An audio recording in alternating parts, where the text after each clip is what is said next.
वाला के का चाकरी पाइले कोनो ठिकाना पाइले कहां से पाइले भाई को चाकरी पाले और कुकुरी कांटा बा फेता गो कहां से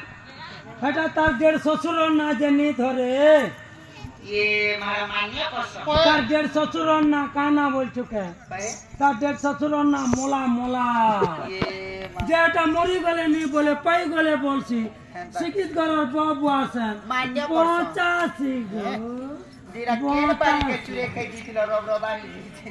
मकर वा इ मकर में तो हो संगत जाऊ बोले नमी तो के जगन तो सतेन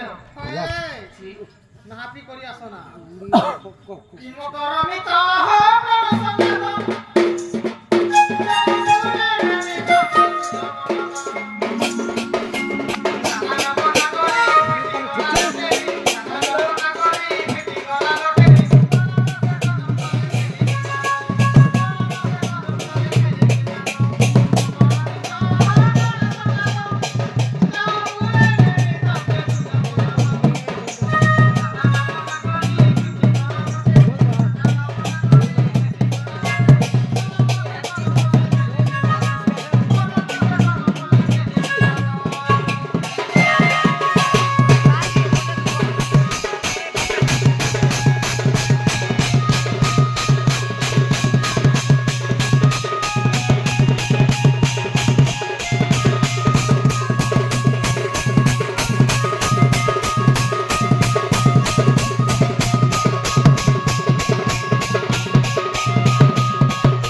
ई कोथाले काली मोटर सब धुजे उठिले पाछे देले काई जी ए हमरा